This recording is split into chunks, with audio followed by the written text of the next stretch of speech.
Bab 61. Wilayah bagian dalam hutan bulan sangat berbahaya bagi para penggarap alam gerbang Ki untuk bepergian sendirian. Bahkan beberapa kelompok tidak dapat melintasi wilayah ini dengan aman jika tidak ada anggota dari ranah gedung Yayasan Ki yang melindungi mereka. Terdapat air terjun di perbatasan antara wilayah dalam dan luar hutan bulan. Saat ini, sesosok tubuh jangkung bertelanjang dada sedang duduk bersila di atas batu di bawah air terjun, dan matanya terpejam. Dia menyerupai patung. Dia sepertinya tidak merasakan tekanan apapun dari derasnya air. Sosok bertelanjang dada ini jelas-jelas adalah S. Sudah 3 bulan sejak S menyegel Eva. Sekarang dia sudah berusia 13 tahun dan dia telah kehilangan sedikit penampilan kekanak-kanakannya. Ia terlihat lebih dewasa dan tampan, terutama kulitnya yang pucat dan pipinya yang cekung dengan garis rahang yang sempurna. Dengan gabungan mata biru tua, dia tampak seperti wanita yang memikat. Dia lebih tinggi dari sebelumnya, tingginya hampir 6 kaki, dan tubuh rampingnya telah lama menjadi kencang. Seseorang bahkan dapat melihat setiap otot di tubuhnya dengan jelas, seolah-olah seorang seniman dewa telah mengukir otot-otot itu dengan sangat hati-hati.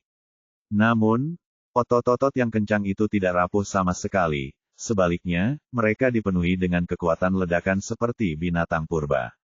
S membuka kelopak matanya yang tertutup sambil bergumam, itu masih belum cukup untuk membangun fondasiku. Selama 3 bulan dia telah melawan semua binatang iblis yang menghalangi jalannya dan mencoba menemukan waktu yang tepat untuk menerobos ke alam formasi Yayasan Surgawi.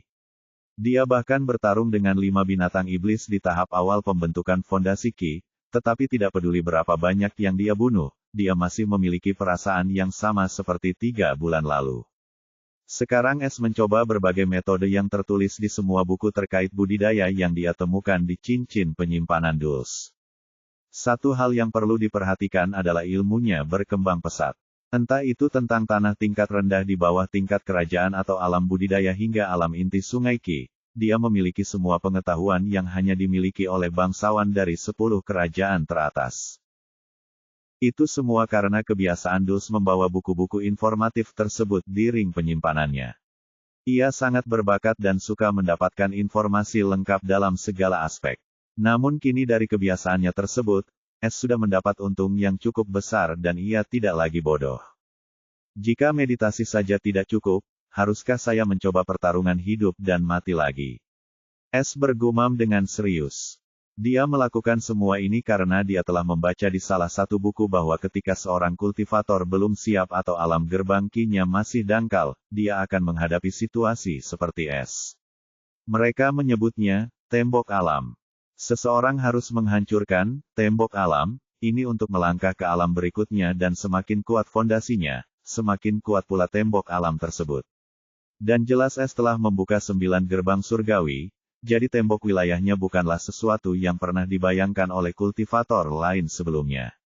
Jika S mau, dia masih bisa memasuki ranah bangunan fondasi surgawi dengan EXP dengan mudah karena jiwanya setara dengan penggarap ranah fondasi Ki. Tembok ranah ini tidak ada untuknya sama sekali. Tetapi dia tidak berani melakukan ini karena dia tidak dapat menentukannya, tetapi dia tahu jika dia memasuki dunia ini sebelum dia memenuhi suatu kondisi, dia akan mati. Perasaan ini datang dari Dark Void dan dia tidak berani meremehkan Dark Void ini karena itu adalah bagian dari tubuhnya dan semua meridiannya terhubung dengannya. Setelah 3 bulan dia mendapat gambaran tentang Dark Void ini, rasanya seperti jantung kedua tetapi tidak memompa darah melainkan haki di meridian seluruh tubuhnya dan dengan Dark Void ini dia dapat mengontrol haki-nya tidak seperti sebelumnya. Sederhananya, kehampaan gelap, ini seperti jantung utama dari budidaya bela dirinya, dan S memiliki firasat aneh bahwa kekosongan ini memiliki fungsi lebih dari sekedar mengubah Ki surgawi menjadi haki dan menyerap Ki lain untuk diubah menjadi miliknya. Itu adalah misteri yang harus dia pecahkan sendiri. Metode hidup dan mati sangatlah sederhana dan efektif, seseorang harus terus-menerus membahayakan nyawanya, dan jika ada kesempatan, seseorang bisa mendapatkan kesempatan untuk menghancurkan tembok dunia dalam situasi hidup dan mati. S mencoba metode ini selama 3 bulan tetapi dia cukup kuat untuk mengalahkan binatang iblis Yayasan Ki awal sehingga dia tidak mendapatkan apa yang diinginkannya. Sekarang dia mencoba mediasi dan ingin mencerahkan dirinya sendiri seperti artikel yang ditulis di buku terkenal tapi juga sia-sia. Jadi, dia cukup kesal dengan situasi ini dan ingin mencoba metode hidup dan mati itu lagi. Itu lebih efektif dari ini karena dengan ini setidaknya skillnya terus meningkat. Terutama teknik pedang bayangan ganda miliknya, dia bisa merasakan bahwa dia semakin dekat untuk menembus alam kedua. Dia bahkan menciptakan seni pedang, Dual Swords Mirage, setelah menggabungkan semua skill pedang yang dia kumpulkan hingga sekarang. Seni budidaya itu seperti keterampilan, mereka memiliki tingkat yang sama dengan keterampilan. Namun perbedaan di antara keduanya adalah, seni, memiliki lebih dari satu gerakan di dalamnya dan sebuah keterampilan hanya memiliki satu gerakan. Karena itulah untuk memudahkan semua penggarap memahami nama, seni budidaya, didirikan. Adapun siapa yang mendirikannya tidak ada yang tahu selama budidaya itu ada, seni budidaya, juga ada. Selain itu, S memiliki seni kultivasi sejak awal yaitu tangan pembuka harta karun, yang memiliki 5 variasi berbeda. S memiliki teknik terbaik yang berhubungan dengan pedang tetapi sampai sekarang dia tidak memiliki keterampilan apapun yang berhubungan dengan itu sehingga ketika dia mulai membaca semua buku keterampilan itu dia mengetahui bahwa dia tidak dapat mempelajarinya karena ki spesialnya. Namun dia segera menyadari bahwa dia bisa menggunakan jurus tersebut dan bergerak dengan caranya sendiri. Setelah beberapa kesulitan dan merenungkan pengalaman hidup dan mati, ia menciptakan Dual Swords Mirage Art. Dia menamakannya karena itu dibuat berdasarkan keterampilan tingkat prajurit, Butterfly Mirage Blades yang dia temukan di cincin Dulce. Ini adalah keterampilan yang sama yang dia gunakan dalam pertarungan melawannya di awal. S cukup terkesan dengan hal itu saat itu sehingga dia memutuskan untuk mencoba mematahkan skill pedang ini dan membangun yang baru dengan semua skill tambahan yang dia miliki. Yang mengejutkannya, dia berpikir bahwa menciptakan sesuatu seperti seni adalah tugas yang mustahil, tetapi dengan pemahamannya tentang pedang bayangan ganda, dia dapat dengan mudah memahami keterampilan pedang dasar, ini seolah-olah itu bukan apa-apa. S akhirnya mengerti betapa mendalamnya teknik pedang ini, dengan satu-satunya pemahaman tentang ranah pertama teknik ini dia telah menciptakan seni pedang yang setara dengan keterampilan tingkat master rendah, yang hanya ditemukan di sebuah kerajaan. Saat dia menciptakan seni ini, pemahamannya tentang pedang bayangan ganda mencapai tingkat yang baru dan dia akhirnya menemukan cara untuk mengolah teknik ini lebih cepat. Itu adalah untuk menyerap lebih banyak pengetahuan tentang teknik atau keterampilan pedang dan menerapkan pengetahuan itu dan menggunakannya dengan pedang bayangan ganda. Jika ada yang tahu bahwa dia telah menciptakan seni pedang, bukan keterampilan, maka seluruh dunia kultivasi akan ketakutan karenanya karena S bahkan belum berada di ranah dasar Ki dan dia telah mencapai prestasi seperti ini. Kita harus tahu bahwa semua keterampilan itu dan khususnya seni dibuat setelah kerja keras bertahun-tahun dan hanya orang-orang jenius di antara para jenius yang dapat menciptakan keterampilan dan seni mereka sendiri. Dan di sini seorang anak berusia 13 tahun telah menciptakan seni pedang dalam 3 bulan bahkan sekte-sekte kuno itu akan rela bertarung sampai mati satu sama lain hanya untuk memasukkan S ke dalam sekte mereka. Namun sayang tidak ada yang tahu dan S tidak akan pernah mengungkapkan potensinya atau menunjukkan kehebatannya secara sembarangan setelah apa yang terjadi. S berdiri di atas batu dan dengan lompatan tinggi, dia melompat ke udara sebelum mendarat di tanah kering, setelah mengenakan jubah hitam kasual. Matanya bersinar seperti bintang saat dia mengamati bagian dalam hutan bulan. Dia berharap menemukan cara untuk menerobos ke sana. Aku masih harus menyelesaikan misiku jadi aku tidak bisa membuang banyak waktu di sini. Sayang sekali aku tidak bisa memasuki kawasan inti hutan dengan waktu yang tersisa. Mungkin aku bisa menemukan kesempatan langka di sana. Baiklah, tidak perlu khawatir, seperti kata pepatah, jika takdir tidak memihak, apa yang akan dilakukan manusia? S tersenyum lebar dan semua kekhawatirannya hilang begitu saja. Dia siap untuk penyeberangan terakhir perjalanannya, wilayah di hutan bulan. Bab 62, di wilayah bagian dalam hutan bulan. S bergerak dengan kecepatan tinggi. Sudah 6 bulan sejak dia meninggalkan kota Pegunungan Merah dan memulai perjalanannya ke kota Bulan Baru, kota nomor 1 di negara kota. Dia masih punya waktu 6 atau 7 bulan untuk mencapai kota Bulan Baru. Selama 6 bulan perjalanannya, ia berkembang pesat. Ia melawan semua jenis binatang iblis dan hampir tak terkalahkan di sini. S merasakan kebebasan di hutan belantara ini karena di sini dia tidak perlu waspada terhadap siapapun, tidak ada rencana jahat atau niat jahat di sini. Dia bisa melakukan apa saja tanpa mengkhawatirkan konsekuensinya. Yang terpenting, dia dapat mengolah dan meningkatkan keterampilannya dengan sangat cepat. Dia berada di alam gerbang 9 gerbang Ki karena dia masih belum menemukan kondisi khusus yang harus dia penuhi untuk memasuki alam bangunan Yayasan Ki. Dan dia cukup tertekan karenanya. Berbunyi. S mendengar beberapa gerakan di depannya, tapi dia tidak melambat sama sekali. Sambil berpikir, set pedang berbilah hitam muncul di tangannya. Di tangan kanannya muncul pedang hitam panjang dan di tangan kirinya muncul pedang hitam pendek. Langkah pertama, seni pedang ganda Fatamora, 100 bayangan Fatamora. Saat S memikirkan gerakan ini, Hadki mulai mengalir ke kedua pedang dan dari kedua bilahnya, Hadki mulai mengepul seperti asap. S menggerakkan tangannya di depan dada dan kedua pedangnya dihubungkan membentuk huruf. Hadki mulai meningkat saat kedua pedang saling terhubung dan S bahkan tidak menundanya. Dia menebaskan kedua pedangnya secara bersamaan dan tiba-tiba satu tebasan, berubah menjadi 100 tebasan, dan mendarat di tanah di depannya. Tanah mulai meninggi karena serangan yang kuat ini. Ini adalah gerakan pertama dari seni meraj pedang ganda miliknya, seni meraj 100 bayangan. S telah merancang seni ini khusus untuk pedang ganda miliknya dan juga sangat cocok dengan teknik senjatanya, pedang bayangan ganda. Di tanah saat debu mulai mengendap, ada bangkai kadal iblis besar yang seluruh tubuhnya telah berubah dan terpotong menjadi beberapa bagian karena serangan itu. Sulit untuk mengetahui spesies apa saat masih hidup. Hanya dari kerusakan yang ditimbulkan oleh serangan S, dapat dikatakan bahwa ilmu pedangnya bukanlah hal biasa. Kamu telah membunuh binatang iblis tahap awal formasi Ki Foundation. Kamu telah memperoleh 500 EXP. Ekspresi, 45.100 per 50.000. Mendesah. S menghela nafas dalam-dalam saat melihat notifikasi sistem. Bahkan binatang iblis alam dasar Ki tahap awal terbunuh dalam satu gerakan. Itulah alasan S paling frustasi karena dia tidak dapat menemukan penantang sama sekali sekarang dan karena itu dia tidak dapat melakukan metode hidup dan mati ini juga. Dia hampir membunuh hampir 50 yayasan Ki tahap awal dan ratusan binatang iblis alam gerbang Ki, tetapi mereka semua dengan mudah dibunuh. Dia tidak bertemu monster iblis tingkat menengah apapun dalam 3 bulan terakhir.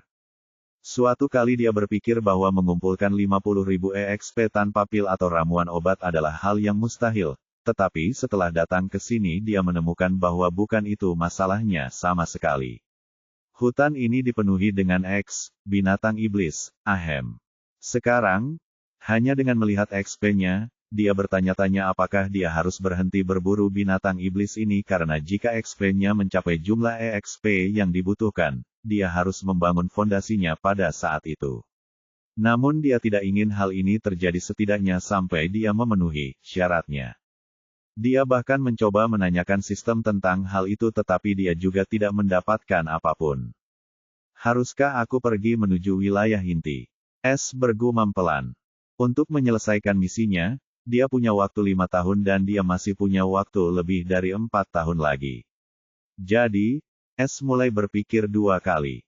Setelah melihat peta kasar hutan bulan, dia menduga jika dia langsung menuju kota bulan baru, dia akan mencapainya dalam waktu 6 bulan dengan kecepatannya, tetapi jika dia menuju wilayah inti hutan bulan, seluruh perjalanan akan memakan waktu sekitar 2 tahun dalam perkiraannya.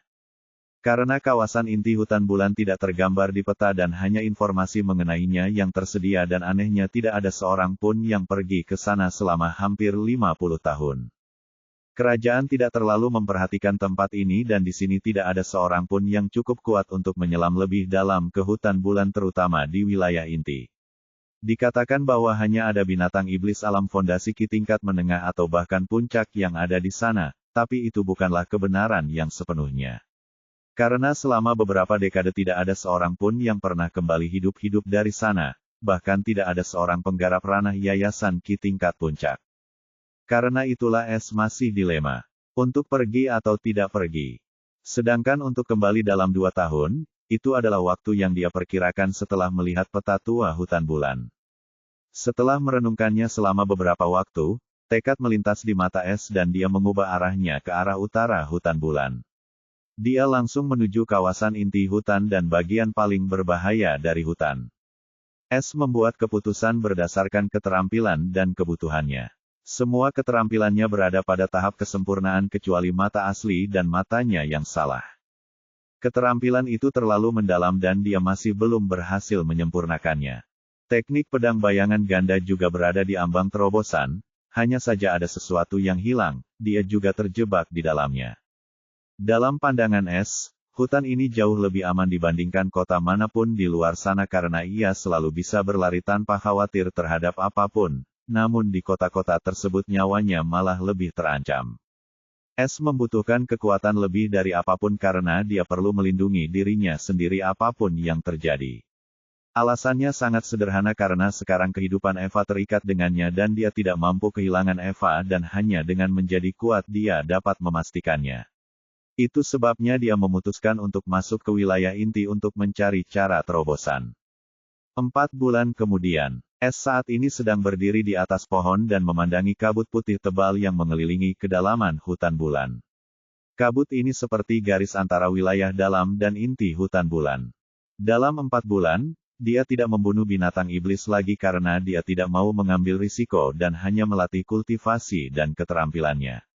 Namun latihannya tidak sia-sia, hanya seminggu yang lalu ia akhirnya berhasil menyempurnakan kelima keterampilan dasar yang ia dapatkan dari sistem saat pertama kali memulai perjalanan kultivasinya. Es sangat bersemangat saat itu. Namun, semua kegembiraannya mereda setelah sampai di sini karena kabut putih tebal itu membuatnya merinding. Budidaya jiwa Es bukan hanya untuk pertunjukan dan jika dia mendapat peringatan dari indera jiwanya yang tajam, itu berarti tempat ini sangat berbahaya. Tapi Es tidak mundur dan dengan sangat hati-hati, dia mengaktifkan stealth-nya dan bergabung dengan sekitarnya. Sekarang tidak ada yang bisa mendeteksinya bahkan dalam cahaya. Es dengan hati-hati memanfaatkan langkah diamnya dan tanpa mengeluarkan suara apapun dia memasuki kabut putih. Semakin Es masuk lebih dalam ke dalam kabut, semakin perasaan jiwanya tergelitik karena khawatir. Dia bahkan mengaktifkan indera surgawinya karena dengan itu dia dapat melihat sekitar 30 meter dengan jelas bahkan dalam kabut tebal ini. Jadi, kalau ada sesuatu yang datang, benda itu tidak akan pernah bisa menyelinap ke arahnya. Butir-butir keringat mulai terbentuk di dahinya karena dia menggunakan ki jiwa surgawinya bersama dengan Hadeki dan 2 keterampilannya dan itu terlalu melelahkan baginya bahkan dengan 9 gerbang kegelapannya terbuka. Setelah 15 menit berjalan, dia akhirnya melihat kabut putih mulai menipis, dan akhirnya dia melihat ujung kabut. Es dengan hati-hati keluar dari kabut putih dan menjadi terkejut setelah apa yang dilihatnya saat keluar. Di depannya ada pohon-pohon abu-abu yang tinggi menjulang tinggi di hutan, jumlahnya ribuan dan semuanya tingginya lebih dari 100 meter dan tebal puluhan meter dan tidak ada sehelai daun pun di pohon abu-abu itu. Yang paling aneh adalah di sini gelap, tidak ada tanda-tanda cahaya seperti bagian dalam. Jika bukan karena penglihatan malam Es yang luar biasa yang dia dapatkan setelah dia membuka 4 gerbang kegelapan yang tersembunyi, dia akan menjadi buta sekarang. Tempat ini menyeramkan. Itulah pemikiran yang muncul di benaknya saat melihat kawasan inti hutan bulan. Es sangat waspada setelah memasuki tempat ini.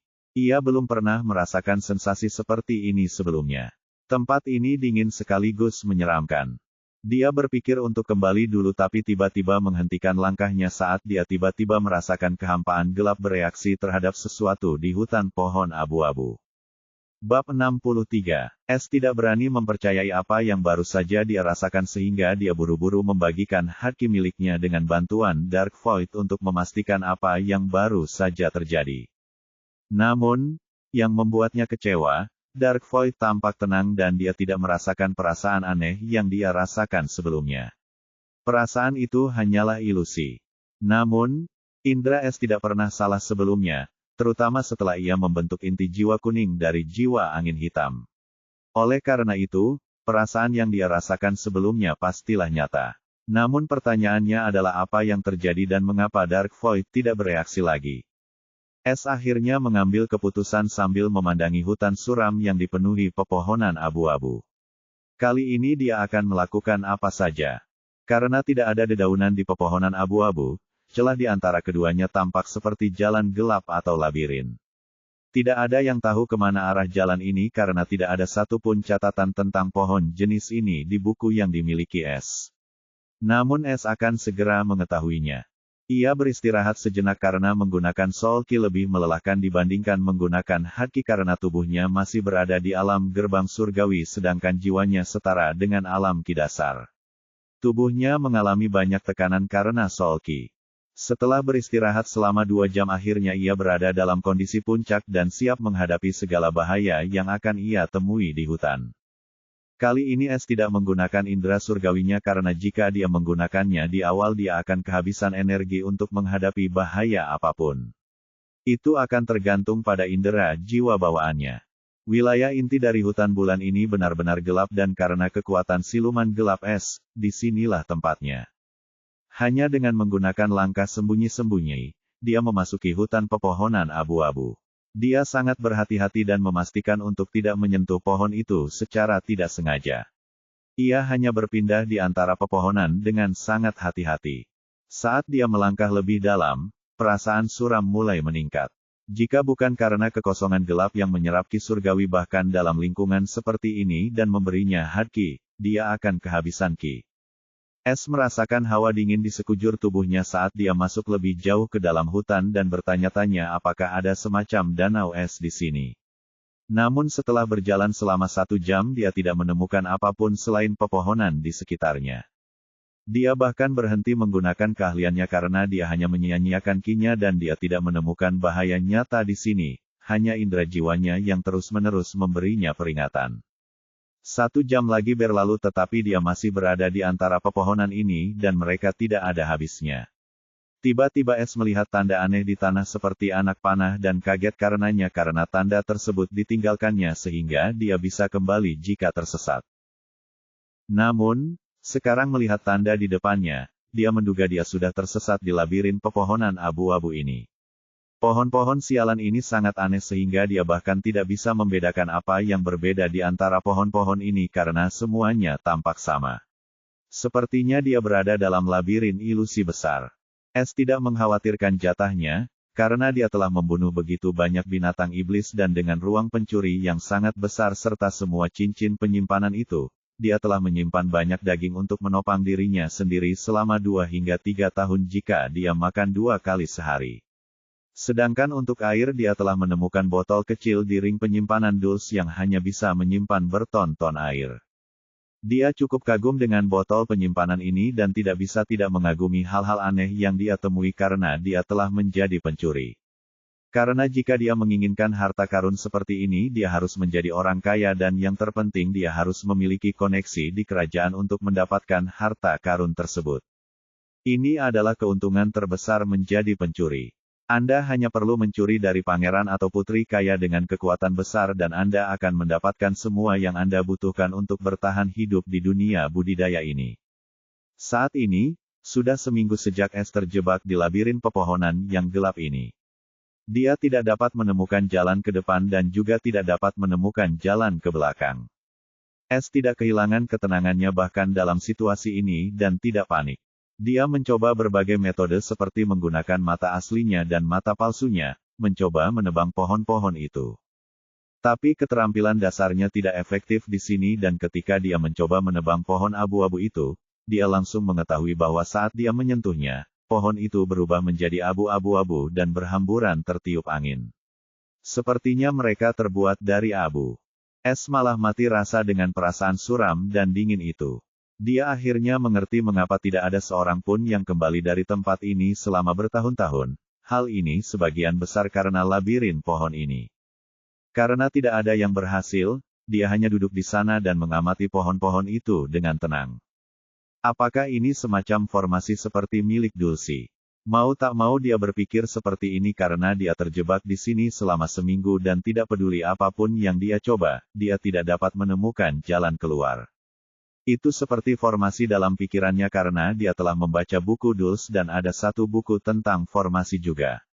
Itu tidak memberitahu Anda cara membuatnya, tetapi memberikan pengenalan dasar tentang kemampuan suatu formasi dan beberapa formasi legendaris bahkan dapat menciptakan ilusi seperti kenyataan dan dapat menjebak seseorang seumur hidup mereka. S tersenyum pahit sambil menggelengkan kepalanya. Bagaimana seseorang bisa membuat formasi sebesar ini di tempat ini hanya ada di kepalanya. Karena dia sudah terjebak di sini, dia memutuskan untuk tetap tenang dan sesuatu mungkin akan muncul seperti perasaan yang pernah dia rasakan dengan kehampaan gelapnya. Namun kini bahkan dia mulai berpikir bahwa itu adalah ilusi yang ditunjukkan oleh pikirannya untuk meredakan keputusasaannya dalam mendapatkan kekuasaan. S mengeluarkan kantong hitam seukuran telapak tangan dari tempat pencurinya. Ini adalah kantong yang sama yang ditinggalkan Alina untuknya dengan 10 koin rubi di dalamnya pada saat keberangkatannya. Dia selalu membawa kantong ini dan terkadang mengeluarkannya dan mengingat keindahan kecil itu dengan nostalgia. S melihat kantong hitam itu dan tersenyum, aku penasaran apa yang sedang dilakukan Kak kecil saat ini. Mungkin dia masih anak nakal yang suka mengerjaiku, dia juga akan melakukan hal yang sama pada orang tuanya sekarang kan. S bergumam pada dirinya sendiri. S menyimpan kantong hitam itu di dalam ruang pencurinya dan mengeluarkan kompas. Warnanya emas dan hanya ada satu titik di atasnya yang saat ini berputar pada kompas logam seperti kaca. Bahkan benda ini tidak berhasil, terlalu besar untuk harta karun keluarga Kelby. S mendengus. Ini adalah kompas yang Rilan ingin temukan dia. S mengetahuinya di buku catatan keluarga Kelby bahwa dia mencuri semua harta tersebut karena dia memiliki lebih banyak waktu luang. Mengingat tidak ada yang berhasil, ia memutuskan untuk berlatih kultivasi lagi. Sebelum itu ia melatih kemampuannya satu persatu, itu sudah menjadi kebiasaannya. Pada akhirnya S mengangkat jarinya, benang kuning mulai menyembur keluar dari jarinya seperti air di pancuran. Totalnya ada 10 benang, benang ini adalah benang jiwa. S tidak banyak melatih keterampilan ini karena tidak ada gunanya di alam liar, tetapi hari ini dia ingin melihat berapa banyak benang yang bisa dia buat setelah terobosannya. S mengangguk puas dan hendak menariknya kembali. Saat dia menyadari sesuatu yang sangat tidak biasa. Biasanya benang jiwa ini terbuat dari jiwa ki dan tidak bersifat jasmani. Mereka ada di antara realitas dan ruang. Jadi, tanpa kendali S, mereka tidak bernyawa dan angin tidak bisa meniupnya, tapi anehnya saat ini mereka melambai seperti benang biasa di hadapan angin. Terlebih lagi, mereka semua berkedip ke arah yang sama, bukan secara acak. S tercengang dengan perkembangan yang tiba-tiba ini, ia tidak pernah menyangka ada sesuatu yang bisa menggerakkan benang jiwanya tanpa kemauannya. Sepertinya dia mendeteksi cahaya terang dalam kegelapan dan dia dengan cepat mulai mengikuti arah yang dituju oleh benang jiwa ini. Ketika dia mengikuti arah benang jiwa, dia menemukan bahwa pohon-pohon abu-abu tumbuh dalam jumlah besar seolah-olah mereka membentuk dinding untuk mencegahnya pergi ke arah tertentu. Namun S bertekad untuk keluar dari sini. Jika dia tetap tinggal dan tetap berhati-hati, dia akan terjebak di sini selamanya dan akhirnya mati. Dia akan berjuang untuk keluar dari sini, apapun yang terjadi. Karena pohon-pohon tersebut hanyalah macan kertas, S tidak menghiraukannya dan melewatinya karena pohon tersebut akan berubah menjadi abu. Akhirnya setelah berjalan selama 20 menit, jumlah pohon yang mengganggu mulai berkurang. Pada akhirnya, S berhasil melewati labirin tersebut dan sampai di lapangan yang luas dan bersih. Dilihatnya di tengah lapangan ada sebatang pohon berwarna abu-abu, namun di atasnya terdapat ribuan daun yang bersinar putih dan ribuan benang putih bercahaya diikatkan pada daun bercahaya tersebut. Setiap daun diikatkan tali putih dan tali itu tersebar di langit seperti jaring, mewarnai langit yang gelap dengan cahaya putih. Pohon abu-abu itu seperti titik tengah jaring laba-laba dengan ribuan jaring yang melekat padanya. Sungguh pemandangan yang mengejutkan dan luar biasa. Bab 64. S tidak pernah menyangka bahwa ujung labirin pohon akan menjadi sesuatu yang mengejutkan seperti ini. Rasanya seperti dia menyaksikan semacam legenda di dunia nyata karena dia hanya berasal dari tanah tingkat rendah dan tidak memiliki banyak pengetahuan tentang keajaiban dunia kultivasi semacam ini. S tidak berani bertindak gegabah lagi karena dia tahu bahwa pohon abu-abu itu tidak seperti pohon abu. Itu jelas nyata. Dia masuk secara sembunyi-sembunyi saat melihat pohon besar itu dan dengan sangat hati-hati bergerak di lapangan terbuka di sekitar pohon itu. Karena dia tidak tahu makhluk macam apa pohon itu, dia tidak akan bertindak gegabah. Pertama, dia akan memeriksa area di sekitarnya untuk melihat apakah ada perangkap atau binatang buas yang berbahaya di sini. Setelah 1 jam, S telah menjelajahi seluruh ladang dan tidak menemukan sesuatu yang aneh. Hanya pohon abu-abu itu yang menjadi kejanggalan di sini. Namun, ia menyadari sesuatu, yaitu setiap 10 menit labirin besar benang putih itu bersinar lebih terang sesaat. Benang putih itu tampak hidup dan berdetak dalam irama aneh seperti jantung. Perlahan tapi pasti interval antara benang itu semakin cepat dan cepat. Ada yang tidak beres di sini, kata S dengan serius. Dia telah mengaktifkan kemampuan silumannya secara maksimal dan tidak berani bergerak lagi dari tempat persembunyiannya. S merasa bahwa jiwanya memberinya peringatan serius yang belum pernah terjadi sebelumnya. Jika dia membuat kesalahan sedikit saja, dia pasti akan mati di sini. Tiba-tiba, jaring raksasa dari benang bercahaya itu mulai meredup dan cahayanya mulai memudar hingga akhirnya hilang sama sekali. Krak, krak, kruk. Retakan mulai terbentuk di permukaan pohon kelabu seperti kulit telur. Seolah ada sesuatu yang bergerak di dalam pohon lebar itu dan ingin meledak keluar. Tiba-tiba sebuah tangan berwarna abu-abu muncul dari celah-celah sambil mengeluarkan suara yang sangat keras. Kekek. Akhirnya, seolah permukaan pohon tidak dapat lagi menahan benda di dalamnya, ia merobek pohon itu dan tubuh basah besar setinggi 20 meter muncul dari dalamnya. Setengah dari tubuhnya berbentuk manusia, bagian atas tubuhnya seperti manusia pada umumnya dan seluruhnya berwarna abu-abu.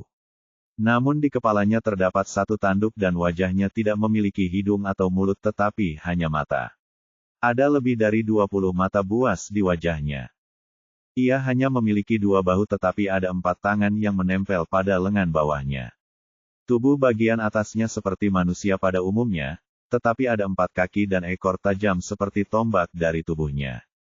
Dari seluruh tubuhnya menetes semacam cairan putih seperti yang baru saja membasahinya. Saat itu S tengah bersembunyi di lapangan terbuka dengan kemampuan silumannya dan melihat makhluk mengerikan itu merayap keluar dari pohon seperti baru saja melahirkan sesuatu. Ia menjadi ngeri karena benda itu memberikan rasa merinding yang belum pernah dirasakan sebelumnya dan tekanan yang keluar dari tubuhnya membuat bahkan dirinya yang berada hampir 500 meter jauhnya kesulitan bernapas. S ingin melarikan diri saat melihat makhluk itu dan berlari sejauh mungkin darinya. Namun, Indra merasa tenang bahwa jika ia menggerakkan ototnya sedikit saja, makhluk itu akan terlihat pada saat itu juga.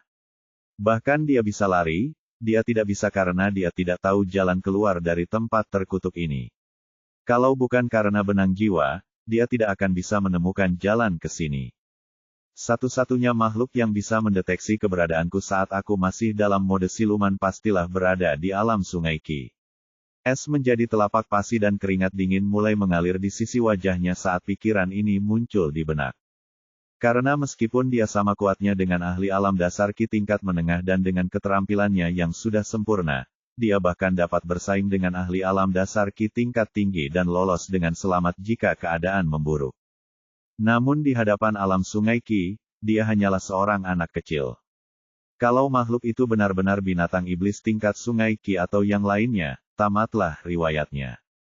Benda itu dapat dengan mudah mempermainkannya dan dia tidak dapat berbuat apa-apa untuk melindungi dirinya. Kalau saja kemampuan silumannya tidak ditingkatkan oleh atmosfer gelap, makhluk itu akan mampu hadir saat ia muncul. S masih memikirkan cara untuk melarikan diri dari tempat ini ketika dia merasakan perasaan nyaman yang sama dari Dark Void-nya ketika dia memasuki tempat ini. S merasa waspada karena dia merasakan bahwa Dark Void sedang bereaksi terhadap sesuatu di pohon abu-abu yang robek itu. Untuk pertama kalinya, S akhirnya mengalihkan pandangan dari makhluk itu ke pohon. Ia melihat ada zat putih mengalir dari bagian luar pohon yang terbuka. Namun, di dalam ruang pohon yang kosong, ada bola putih seukuran telapak tangan yang melayang. Bola dunia itu diam dan mengambang dengan damai seolah tak ada yang dapat mengganggunya. S akhirnya mengerti kepada siapa Dark Void bereaksi, bola putih itu adalah pelakunya. Bahkan haki miliknya mulai meningkat saat S menatap bola melayang itu. Apa sebenarnya benda itu? Bahkan perasaan terjebak di alam gerbang Ki pun hilang entah mengapa karena bola itu. Pikirnya heran. Ini adalah hal paling mengejutkan yang S temukan setelah datang ke tempat ini. Karena dia bisa merasakan dari lubuk hatinya bahwa saat dia mendapatkan bola itu adalah saat dia akan memasuki alam bangunan fondasi. Tetapi mengapa benda ini begitu penting untuk membangun fondasi dan tampaknya, aku akan mati. S bahkan melupakan makhluk itu setelah mengetahui jalan alam yang lebih tinggi. Dia sangat bingung sekarang karena semua perasaan yang dia dapatkan dari penemuan ini ketika sistem suara manis namun dingin melingkari pikiran. Sama dengan. Sistem telah mendeteksi Nature's Light Elemental Orb di area sekitar tuan rumah. Semua persyaratan telah terpenuhi. Informasi tentang bagian tersembunyi dari Heaven Stellar Technique Vault, satu badan kristal surgawi, telah terungkap. Bagian tersembunyi, metode teknik tubuh kristal surgawi untuk menembus alam yang lebih tinggi mengharuskan seseorang yang menguasai teknik tersebut untuk menemukannya. 8 bola elemen alam. Bola elemen alam tersebut adalah bola api, air, tanah, angin, logam, petir, cahaya, kegelapan. Cara menggunakan elemental orb. Saat seseorang menemukan elemental orb, seseorang harus mengonsumsinya pada saat inovatif. Seseorang dapat mengonsumsi elemental orb pada sekuel acak manapun. Namun ingat ini, seseorang hanya dapat mengonsumsi orb kegelapan pada akhir ranah akhir teknik tubuh kristal, bukan sebelumnya. Bola elemental, terbentuk di lingkungan elemen yang sangat spesifik. Hanya bola cahaya dan kegelapan yang terbentuk di lingkungan elemen yang berlawanan karena cahaya lahir dalam kegelapan dan kegelapan ada di dalam cahaya. Peringatan, tempat di mana elemen bola-bola ini terbentuk dipenuhi dengan perangkap alam yang berbahaya karena bola-bola ini terbentuk setelah ratusan ribu tahun dan memiliki kecerdasan yang samar. Saat mereka merasakan perubahan mendadak di lingkungan elemen spesifik mereka atau sesuatu yang menghancurkan semua perangkap alam, mereka akan melepaskan penjaga mereka saat mereka merasakan bahaya. Penjaga orb, mereka terlahir dengan elemen orb sejak awal kelahiran mereka. Semakin tua orb elemental, semakin kuat pula pelindung alami mereka. Setiap elemen orb memiliki jenis pelindung yang berbeda. Pelindung orb memiliki elemen yang sama dengan elemen orb. Catatan, hanya ada satu bola elemen pada satu waktu dan jika orang lain sudah memilikinya maka bola elemen berikutnya hanya akan terbentuk setelah bola elemen yang ada digunakan atau dihancurkan.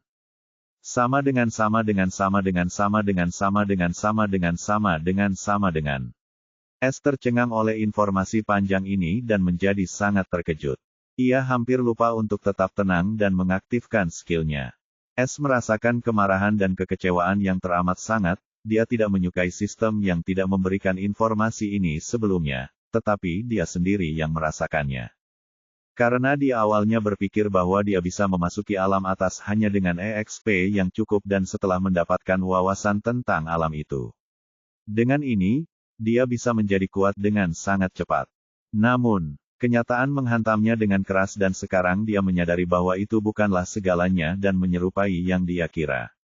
Karena bahkan setelah memiliki EXP dan wawasan selama hampir setahun penuh, dia tidak berani memasuki alam atas.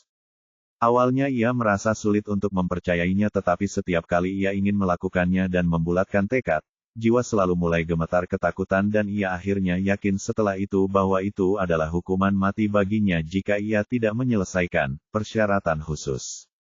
Sekarang dia mengetahui kondisi khusus yang sebenarnya. Dia merasakan bagai jatuh dari langit tinggi langsung ke jurang terendah. Bab 65. Jalan menuju kekuasaan tidak pernah mudah.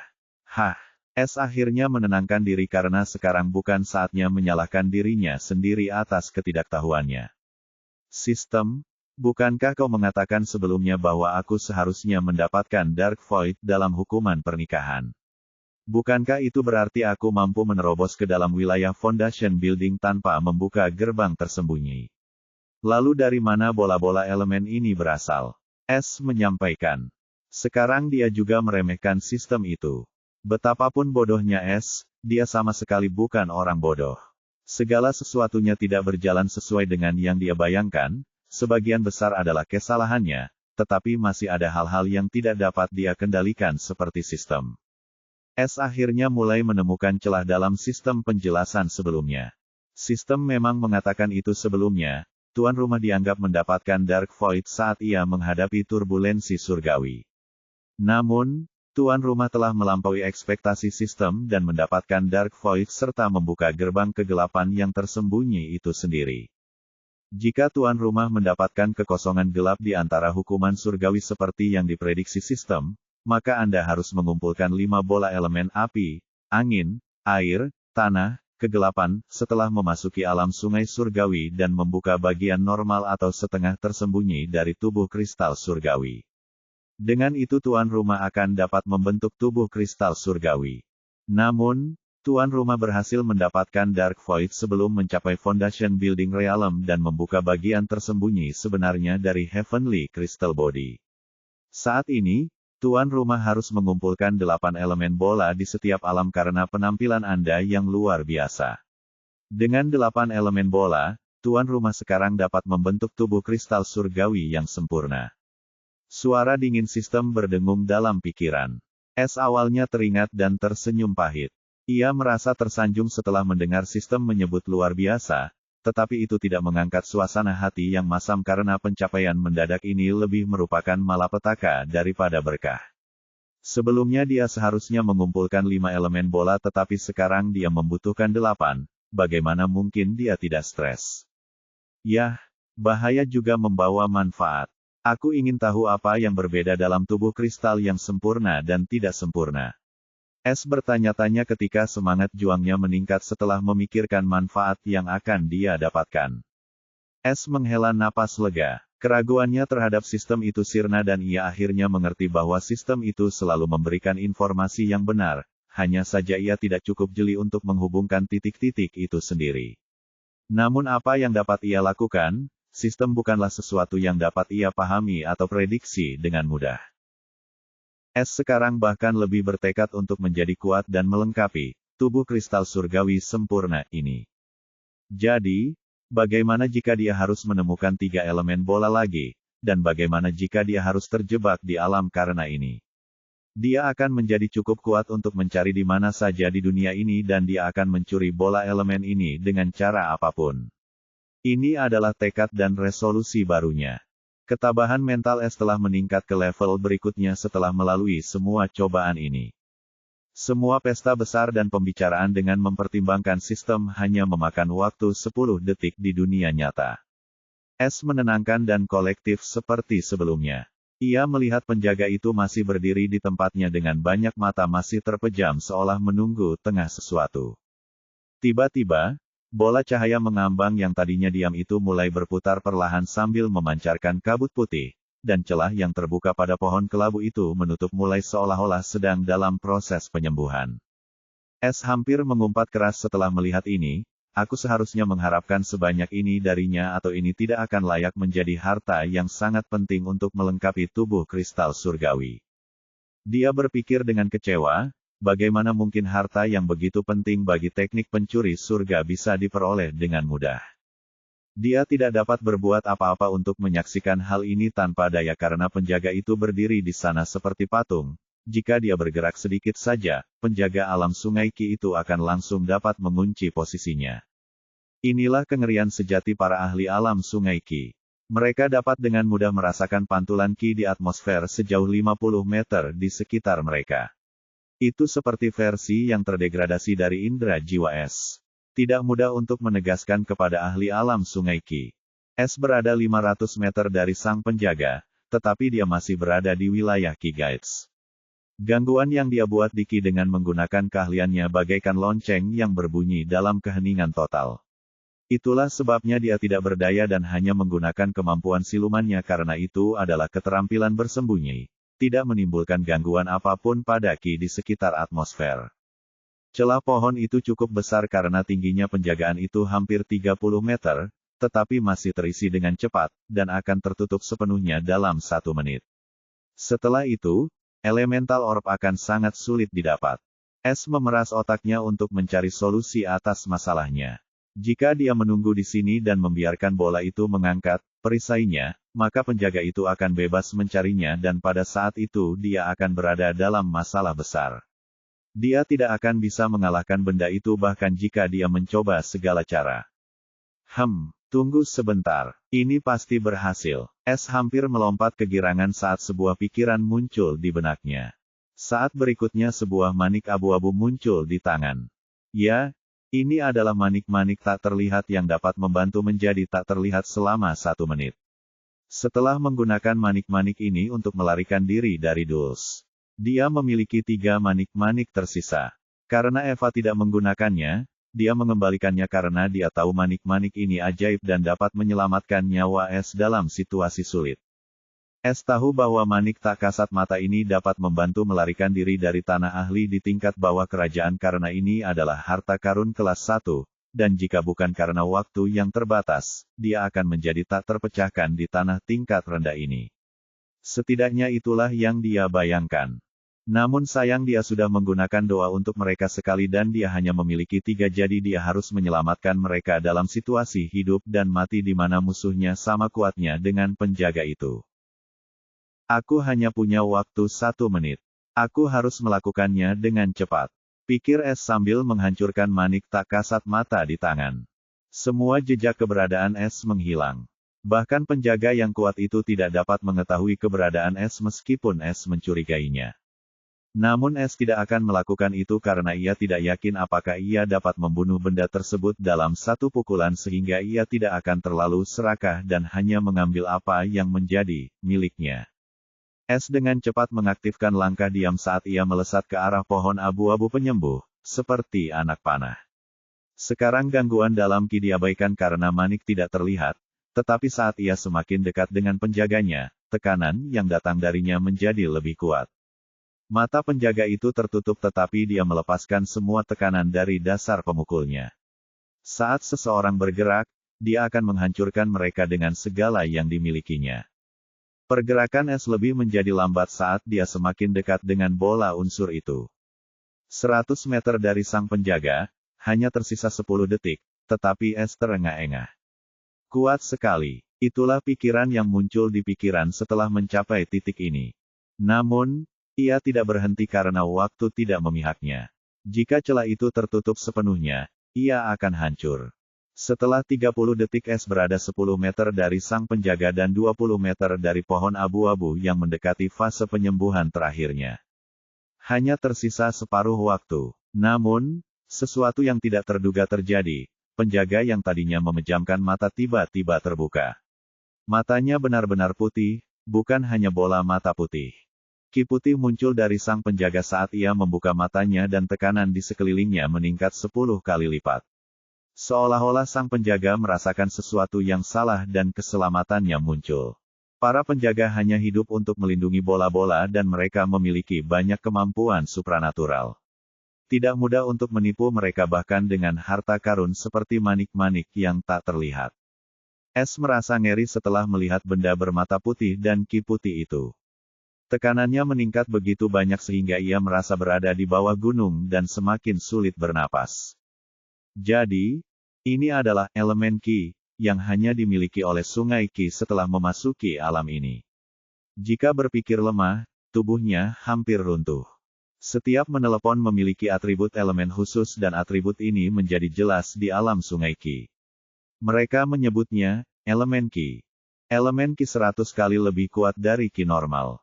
Key of Darkness juga memiliki elemen kegelapan di dalamnya dan jauh lebih kuat daripada elemen normal lainnya. Namun, dia tidak menggunakannya secara maksimal. Dia hanya menggunakan kekuatan 1% dan itu pun karena elemen gelap sudah tercampur di haki miliknya sejak awal. S tidak tahu sama sekali bagaimana memanfaatkan elemen Ki, itu hanya mungkin setelah ia mencapai alam sungai surgawi. Bab 66. Wajah S pucat pasi karena perubahan mendadak di area sekitar penjaga itu. Kalau bukan karena tekadnya yang kuat, dia pasti sudah pingsan sekarang. Elemen cahaya Ki mengalir keluar dari pelindung bola itu seperti asap. Aura dan tekanannya meroket sehingga S tidak lagi mampu bergerak maju. Satu-satunya hal yang melegakan adalah bahwa penjaga itu tampaknya tidak menemukan posisi es bahkan setelah menggunakan elemen uniknya Ki Cahaya. Selain itu, penjaga itu masih berdiri di posisinya tetapi auranya tidak melemah karena tampaknya sangat waspada dan menunggu auranya bereaksi terhadap sesuatu. Begitulah kuat dan waspadanya para penjaga unsur bola-bola itu. Saat mereka merasakan sedikit saja ancaman terhadap unsur bola-bola, bahkan jika itu hanya institusi mereka, mereka akan langsung bereaksi. Saat ini, penjaga ini merasakan ada yang tidak beres dengan situasi saat ini dan perasaan itu datang langsung dari kesadaran samar bola unsur cahaya. Karena bola unsur cahaya pertama kali merasakan ada sesuatu yang menerobos masuk ke area intinya setelah mengatasi jebakan alami dan itulah sebabnya ia melepaskan penjaganya untuk menghadapi penyusup itu. Ia dapat merasakan keberadaan penyusup karena seluruh area itu dipenuhi akar pohon abu-abu dan bola cahaya itu terhubung ke pohon abu-abu itu, bagaikan benteng bola cahaya itu. Namun, jejak penyusup itu tiba-tiba menghilang begitu saja, seolah-olah dia tidak pernah ada sebelumnya, hanya beberapa detik yang lalu. Oleh karena itu, hal itu memberi sinyal kuat kepada penjaga untuk waspada. Es mengalami kesulitan bernapas dengan semua tekanan kiringan ini dan dia bahkan tidak bisa menggerakkan otot apapun. Aku hanya punya waktu 20 detik lagi. Es pikir serius. Namun, sepertinya tidak ada yang berhasil sekarang, dia terjebak di tempat ini. Jika dia tidak menyelesaikan tugasnya atau melarikan diri tepat waktu, dia akan mati saat efek manik tak terlihatnya menghilang. Tekanannya seperti gunung dan Ki Cahaya seolah memiliki kehidupan dan ingin memasuki tubuh melalui pori-porinya sehingga dapat menghancurkannya dari dalam. Ini adalah teror bagi para leluhur alam Ki elemen dan sungai Ki. Sekalipun Anda tidak melihat lawan Anda cukup melepaskan elemen Ki Anda dan jika lawan lebih lemah dari Anda, ia akan mengunci target. Ki-ku juga hampir habis dan tampaknya, aku tidak akan mampu menahan tekanan ini dan melawan Ki elemen yang merepotkan ini.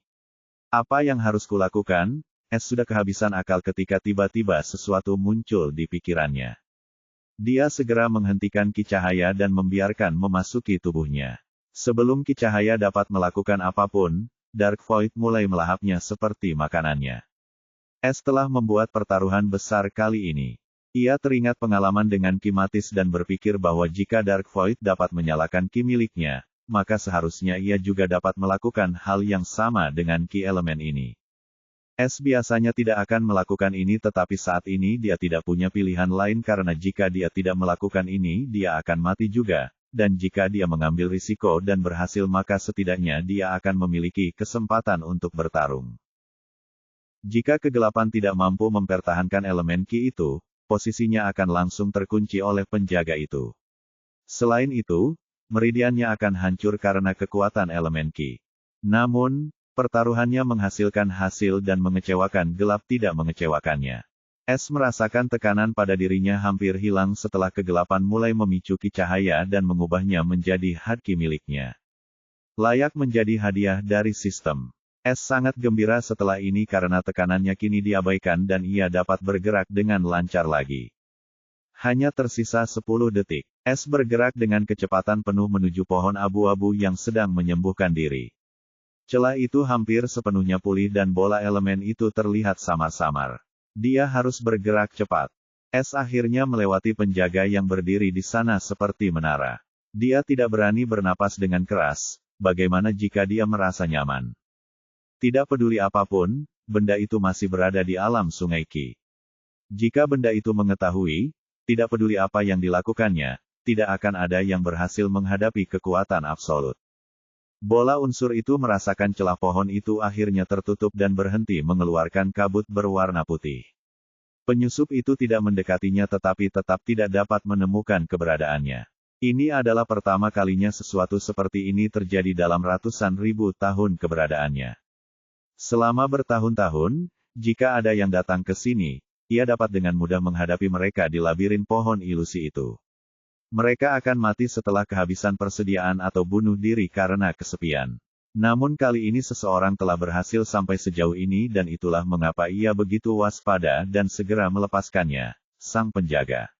Namun, Dalam proses menyembuhkan bentengnya, musuh telah menghilang begitu saja.